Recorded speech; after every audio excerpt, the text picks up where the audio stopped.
23 दिसंबर 2020 को मानेसर नगर निगम का गठन हुआ था। उसके बाद यहाँ पंचायती राज समाप्त हो गया था।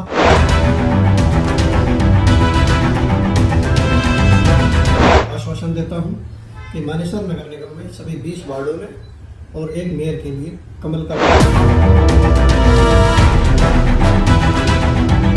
अपने काम के आधार पर टिकट मांग रहा हूँ। मैं ऐसी अपेक्षा रखता हूँ कि भारतीय जनता पार्टी और संगठन मुझे चुनाव लड़ाएगी।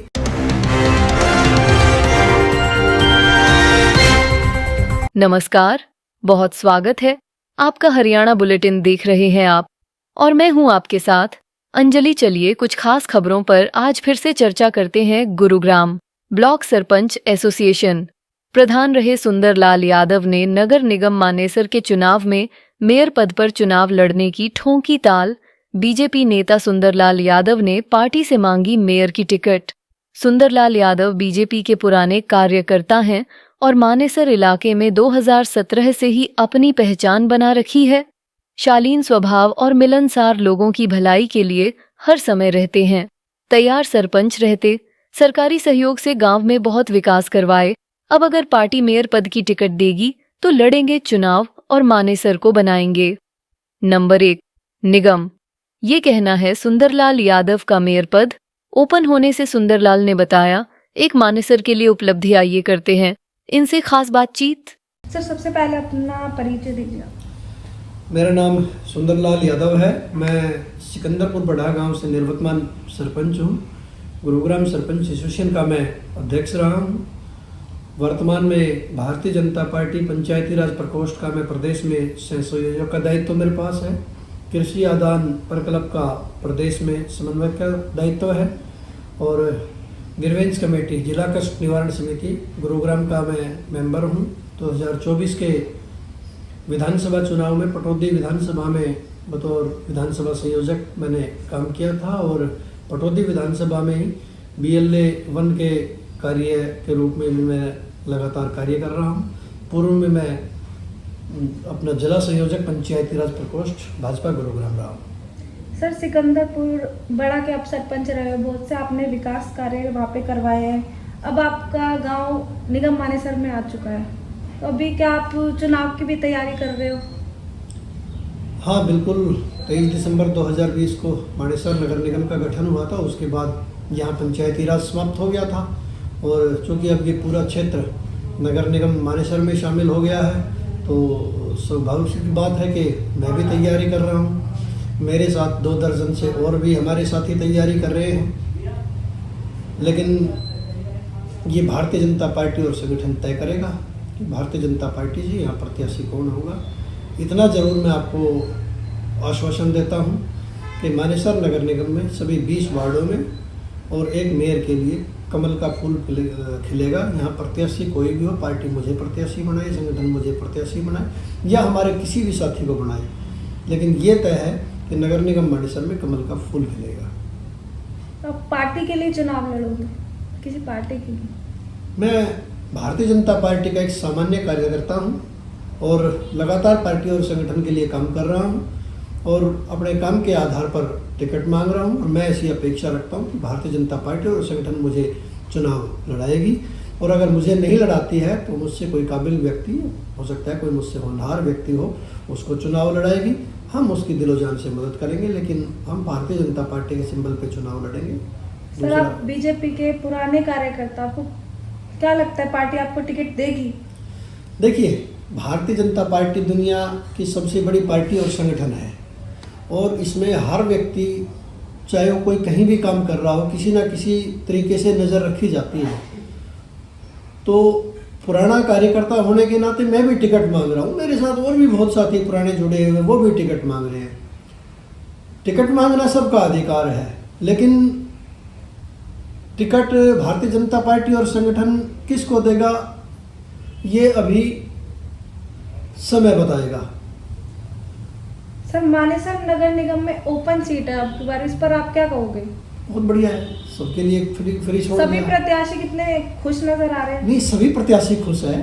देखिए, एक्चुअली मानेसर नगर निगम का पहला चुनाव है और काफ़ी लंबे समय से ये चुनाव डिले हो रहा था। 23 दिसंबर 2020 से मतलब अब 4 साल से ज़्यादा का समय हो गया, तो लोग बड़ी बेसब्री से इस दिन का इंतज़ार कर रहे थे और सौभाग्य से ये सीट ओपन छोड़ दी गई है। इसमें किसी भी कैटेगरी के, चाहे महिला हो पुरुष हो, किसी भी जाति से हो, वो चुनाव लड़ सकता है। तो एक बहुत बड़ी सौगात मानेसर नगर निगम के रूप में अभूतपूर्व मुख्यमंत्री, मैं तो कहूँगा मनोहर लाल जी को, एक बहुत बड़ी सौगात उन्होंने नगर निगम मानेसर को प्रदेश का 11वां नगर निगम बनाकर दी थी, जिसकी किसी ने कल्पना भी नहीं की थी। पंचायती राज से सीधा नगर निगम में बनने वाला देश का पहला नगर निगम मानेसर है। ये माननीय मनोहर लाल जी की बहुत बड़ी सोच थी, बहुत बड़ा दिल था कि उन्होंने इस बढ़ते हुए न्यू गुरुग्राम को देखते हुए एक बहुत बड़ी सौगात इस मानेसर क्षेत्र को दी। वरना ये क्षेत्र नगर निगम में तो ये शामिल होना था, ये गुरुग्राम नगर निगम में शामिल हो जाता, और गुरुग्राम नगर निगम अपने आप में बहुत बड़ा है। वहाँ आज की डेट में 8,65,000 के आसपास वोट है, तो इस क्षेत्र का सिस्टम समाप्त हो जाता। लेकिन माननीय मनोहर लाल जी ने बड़ी नीयत, बड़ी सोच, बड़ा दिल दिखाते हुए मानेसर क्षेत्र को एक बहुत बड़ी सौगात प्रदेश का 11वां नगर निगम बना कर दी। मैं माननीय मनोहर लाल जी का, हरियाणा के अभूतपूर्व मुख्यमंत्री जी का दिल की गहराइयों से बहुत धन्यवाद करता हूं कि इस क्षेत्र को आगे बढ़ाने में उन्होंने हमेशा मदद की। सर, अभी आप मेयर प्रत्याशी हैं, तो अभी कितनी मजबूती से आप अपनी दावेदारी रख रहे हैं? मैं अभी मेयर प्रत्याशी नहीं हूँ। मैं मेयर प्रत्याशी के चुनाव की तैयारी कर रहा हूँ, और वो पार्टी और संगठन मुझे चुनाव लड़ाएगा तो मेयर प्रत्याशी हूँ। अभी संभावित आप कह सकते हैं टिकट मांग रहा हूँ। पार्टी का कार्यकर्ता होने के नाते टिकट मांगना मेरा अधिकार है, और मेरे साथ और भी बहुत साथी मांग रहे हैं, लेकिन पार्टी और संगठन तय करेगा। रही बात तैयारी की, तो मैं तो पिछले 8-9 वर्षों से लगातार, क्योंकि गुरुग्राम सरपंच एसोसिएशन का अध्यक्ष होने के नाते मुझे सभी गाँव में जाने का सौभाग्य प्राप्त हुआ है, और वहाँ की समस्याओं से मैं भली भांति वाकिफ हूँ। 2017 से मैं यहाँ शहर में मेरा कार्यालय है, और अब तो चुनाव का समय है, बहुत लोग आएंगे, कार्यालय खोलेंगे, खोल भी रहे हैं। क्या उनको 2017 में, 2020 में, 2023 में याद नहीं आई कि शहर बसा हुआ है? यहाँ 30 से 32 हज़ार शहर की वोट है। इन लोगों को समस्याओं, इनकी ज़रूरतें उस समय याद नहीं आया। आज चुनाव के समय में कार्यालय खोलेंगे, 1-2 महीना इनका कार्यालय यहाँ रहेगा, उसके बाद ये फिर चले जाएंगे। सुंदरलाल सरपंच 2017 में भी यहाँ था, 2027 में भी यहाँ रहेगा, 2037 में भी यहाँ रहेगा। हम कहीं नहीं जाने वाले, क्योंकि 2017 में ना तो कोई चुनाव होने थे जब मैंने यहाँ कार्यालय खोला। 16 में तो पंचायती राज के चुनाव हुए थे, ना नगर निगम मानेसर का गठन हुआ था, ना किसी ने कल्पना की थी। लेकिन जो स्थायी थे वो रहेंगे। और सर, अभी तक आपने क्या क्या विकास कार्य मानेसर में करवाए? देखिए, विकास कार्य मानेसर हमने तो बतौर सरपंच अपने गांव में हम कार्य करा सकते थे। अब जब कोई लोकल बॉडी चुनी हुई नहीं है, तो हमें कौन सा अधिकार है विकास कार्य कराने का? जब लोकल बॉडी के चुनाव हो जाएंगे, विकास कार्य तो उसी के बाद होंगे। अभी तो यहाँ पूर्णतः जो भी शक्तियाँ थी वो सारी अधिकारियों के पास थी। फिर भी क्षेत्र की, चाहे वो शहर या गाँव की जो समस्याएँ आती थी, हम प्रयास करते थे कि अधिकारियों के साथ मिलकर उसका निवारण किया जा सके, उनका समाधान कराया जाए। मैं ये तो नहीं कहता कि हमने 100% करा दिया, लेकिन कुछ समस्याओं का समाधान हुआ भी है और कुछ का नहीं भी हो पाया है। लेकिन चुनाव होने के 1 से 1.5 साल बाद, जैसे ये निकाय चुनाव हो जाते हैं और सभी वार्डों को 20 काउंसलर आ जाते हैं और मेयर बन जाता है, तो हम ऐसा मान सकते हैं कि 1 से 1.5 साल में मानेसर नगर निगम देश के सबसे बेहतरीन नगर निगम में से एक होगा। सर, आपकी टक्कर में बहुत से प्रत्याशी हैं, और किस तरह का माहौल देखने को मिल रहा है? नहीं, सभी मजबूत प्रत्याशी, मैं तो ये मानता हूँ। और भारतीय जनता पार्टी भी जिसे अपना टिकट देगी वो भी मजबूत रहेगा, मैं भी मजबूत हूँ, मेरे साथ और भी बहुत मजबूत साथी हैं। क्या लगता है, टिकट नहीं मिली तब भी लोग चुनाव लड़ेंगे, या फिर वो कार्यालय तक है, कार्यालय खोले और फिर बंद कर? देखिए, मैं अपनी बता सकता हूँ, भारतीय जनता पार्टी का एक कर्मठ कार्यकर्ता होने के नाते पार्टी और संगठन से टिकट मांगना मेरा अधिकार है, अपने अधिकार से मांग रहा हूँ। पार्टी और संगठन मुझे चुनाव नहीं लड़ाएगा, जिस भी हमारे साथी को लड़ाएगा मैं उसके साथ रहूँगा। बाकी सभी लोगों से भी मैं ऐसी अपेक्षा रखता हूँ कि वो पार्टी और संगठन के साथ रहे, जिसको भी प्रत्याशी बनाए वो समय के ऊपर रहेगा। लेकिन यहाँ एक बात तय है, यहाँ भारतीय जनता पार्टी कमल का फूल खिलेगा, चुनाव वही जीतेगा, चाहे इंडिपेंडेंट कोई कितने ही कार्यालय खोल ले, कितने ही लोगों के बीच में जा ले। और ये बात मैं हवाई नहीं कह रहा, ये बात 2024 के लोकसभा चुनाव में और 2024 के विधानसभा चुनाव में इस मानेसर नगर निगम की देवतुल्य जनता ने ये साबित करके दिखा दिया है। उन्होंने एक मस्त भारतीय जनता पार्टी के दोनों चुनाव में प्रत्याशी को वोट देके अपने आप को साबित कर दिया। इसलिए नगर निगम मानेसर में कोई भी निर्दलीय प्रत्याशी चुनाव नहीं जीत पाएगा, यहाँ भारतीय जनता पार्टी ही चुनाव जीतेगी। सर क्या कुछ आप विजन लेके चल रहे हैं? अगर आपको पार्टी टिकट देती है तो आप क्या कुछ विजन लेके? देखिए, हमारे साथ पिछले 7-8 वर्षों से मैं यहाँ शहर में कार्यालय खोल के बैठा हूँ, तो यहाँ के RW, यहाँ के जितने भी गणमान्य व्यक्ति हैं और गांव का तो मुझे सरपंच होने के नाते 2016 से 2021 तक तो हमने सरकार के साथ मिलकर काम किया ही था। उसमें तो कोई विषय ही नहीं है कि बतौर सरपंच तो सरकार के साथ काम करना होता है किस तरीके से। और हम तो एक गरीब पंचायतों में से एक थी बिल्कुल मेरे गांव की पंचायत, लेकिन फिर भी हमने 10 करोड़ रुपए के विकास कार्य सरकार, CSR या भिन्न भिन्न संस्थाओं के साथ मिलकर अपने कार्यकाल में कराए थे। रोड मैप की बात करें तो सारी व्यवस्थाएं, चाहे वो शहर हो और ग्रामीण है, क्योंकि हमारे पास दोनों जगह का एक मजबूत गठजोड़ है और पिछले कई वर्षों से है। हम यहाँ के शहर के साथ भी बैठ के और गांव के साथ भी बैठ के पूरी रूपरेखा तैयार कर चुके हैं कि एक भव्य और शानदार नगर निगम कैसे बनाया जाए। उसमें रोड है, बिजली है, पानी है, स्वास्थ्य है, चिकित्सा है, ग्रीन बेल्ट है, सर, जनता के बीच में रहते हैं, मुख्य समस्या क्या देखने को मिल रही है? बहुत समस्याएं हैं, क्योंकि 4 साल से जिसका निवारण ही नहीं हो रहा। मुख्य समस्या अभी तो आज की डेट में हम बात करें तो नगर निगम मानेसर में और नगर निगम गुरुग्राम में समस्याओं के अंबार लगे हुए हैं, किसी से छुपा नहीं है, सब जानते हैं भली भांति। और उसका सबसे बड़ा कारण रहा है कि चुनाव नहीं हो रहा। एक वार्ड का काउंसलर, यहाँ एवरेज 4 से 4.5 हज़ार वोट एक वार्ड की आएगी। जब वो अपने 4 से 4.5 हज़ार लोगों के बीच में जाएगा तो उसे अपने वार्ड की 100% जानकारी होगी, वो खड़े होकर अपने काम कराएगा। लेकिन पिछले 4 साल से यहाँ चुनाव नहीं हुए थे। बहुत ऐसी समस्याएं हैं, अगर मैं गिनाने लग जाऊंगा तो आधा घंटा लग जाएगा उन समस्याओं को गिनाने में। गांव जगह जगह खोदे हुए हैं। जब हमें एक रोड पे काम करना है तो पहले एक ही रोड को खोदा जाए, दूसरे पे बाद में काम करें। लेकिन अभी अधिकारी अपनी मनमानी से पूरे गाँव को एक साथ खोद देते हैं। तो जगह जगह कूड़े के ढेर लगे हुए। पंचायती राज में मेरे गांव में 6 सफाई कर्मचारी लगे थे, बहुत साफ सुथरा गांव, एकदम नेट एंड क्लीन गांव था। आज 17 कर्मचारी लगाने के बावजूद भी गांव की स्थिति अच्छी नहीं है। और ये सभी गांवों की समस्या है, क्योंकि कोई देखने वाला नहीं है। जब यहाँ वार्ड के 20 काउंसलर आ जाएंगे, एक मेयर आ जाएगा, एक बहुत सीमित दायरा है जिसमें 30 गाँव और सेक्टर 77 से सेक्टर 99 तक का शहरी क्षेत्र है और एक बड़ा औद्योगिक क्षेत्र IMT मानेसर भी इसमें है।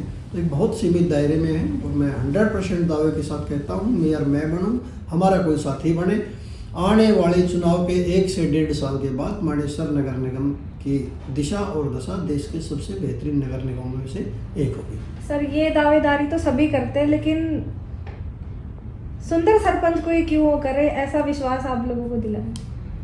मैं कहाँ कह रहा हूँ मेरे ऊपर ऐसा भरोसा करो। काम देख लो पहले, 2020 से पहले मेरे गांव की स्थिति देख लो, हमारे किसी भी गांव की स्थिति देख लो। क्योंकि गुड़गांव सरपंच एसोसिएशन का प्रधान होने के नाते मुझे एक गांव का पता है, मैंने वहाँ गए हैं लोगों के बीच में, तो काम देख लो। और 2 शहर के लोगों से 2017 से मैं यहाँ शहर में बैठा हुआ हूँ। अगर मैं काबिल व्यक्ति हूँ तो मुझे चुने, मेरे से काबिल व्यक्ति कोई है उसे चुने। मैं तो मानेसर नगर निगम के देवतुल्य मतदाता से एक ही विनती करूँगा, एक चुने, नेक चुने। सर, अगर आप जीत जाते हो, अगर आपकी जीत पक्की होती है, तो आप मुख्य काम सबसे पहले क्या करेंगे और महिलाओं के लिए आपने क्या सोचा? देखिए, महिलाओं की अगर हम बात करें तो महिलाओं की सुरक्षा से संबंधित बहुत मामले हैं और विशेष रूप से शहरी क्षेत्र में जगह जगह चेन स्नैचिंग के मामले यहाँ अभी भी आ रहे हैं। रोड पे निकलते हुए खासकर मेड सोसाइटियों में काम करने के लिए जाती है, जगह जगह उनको रोक के शाम के समय में नशा वशा करके लोग रोकते हैं। तो मैंने आपको बताया सारा रोड मैप तैयार है, उसको बताने लगेंगे तो मुझे आपका आधा घंटे का समय चाहिए उसको पूरा बताने में।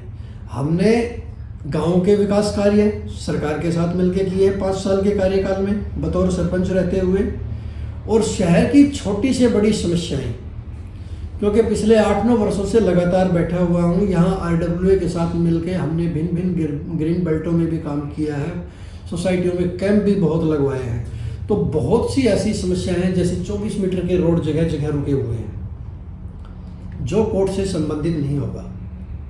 अथॉरिटी के साथ बैठ के जिस भी अथॉरिटी का होगा, यहाँ एक बड़ी गंभीर समस्या है।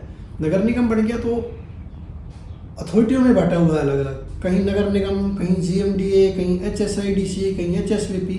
हमारा प्रयास ये रहेगा नगर निगम बनने के बाद कि इन सारी अथॉरिटी को एक जगह बैठा दिया जाए। कोशिश तो ये रहे कि जब नगर निगम बढ़ गया तो सारी पावर नगर निगम को दे दी। अगर ऐसा नहीं भी होता है तो वो सारी अथॉरिटी एक जगह बैठ जाए, ताकि लोग अपनी समस्या लेके जाए तो उसको कभी इधर दफ्तर जाना पड़े, कभी उधर न जाना पड़े, ऐसी समस्या ना हो।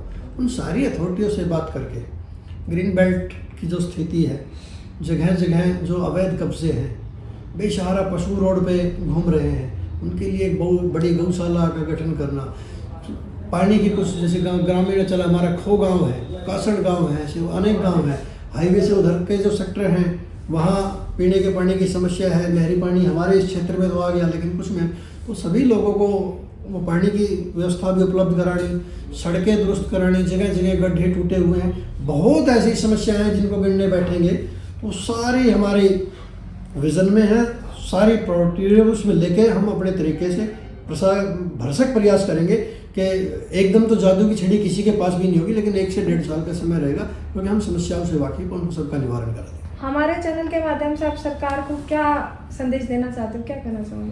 भारतीय जनता पार्टी और संगठन को संदेश देने की कोई ज़रूरत नहीं है। उनकी हर समय तीसरी आंख खुली होती है और वो सब कुछ अपने समय के हिसाब से जो सबसे मजबूत और काबिल जो व्यक्ति होगा उसको ही टिकट देंगे। और ये बात 2024 के विधानसभा चुनाव में आप लोगों ने बहुत अच्छे से देखी होगी। सभी न्यूज़ चैनल, सभी सर्वे, सभी एग्जिट पोल ने भारतीय जनता पार्टी को, किसी को 17 सीट, कोई 18 सीट, कहीं 25 सीट, लेकिन हरियाणा के देवतुल्य मतदाताओं ने 2014 से भी बड़ा जनादेश, 2014 में हम 47 सीट जीते थे, लेकिन 2024 में हम 48 सीट जीतकर उससे भी बड़ा जनादेश देकर हरियाणा के देवतुल्य में मतदाताओं ने एक बार पुनः श्री नायब सिंह सैनी जी के नेतृत्व पर भरोसा जताकर हरियाणा में तीसरी बार पूर्ण बहुमत की भारतीय जनता पार्टी की सरकार बनाई है। तो यहाँ टिकट वितरण का जो मामला था, एक एक टिकट पे काम किया गया था। तो मानेसर नगर निगम में भी और गुरुग्राम नगर निगम के साथ पूरे हरियाणा में निकाय चुनाव है। यहाँ एक एक सीटों पे पूरी बारीकी से अध्ययन करके कि भारतीय जनता पार्टी बहुत ही काबिल व्यक्ति को अपना प्रत्याशी बनाएगी। उसमें मैं भी हो सकता हूँ या मेरे साथ कोई मेरा दूसरा साथी भी हो सकता है।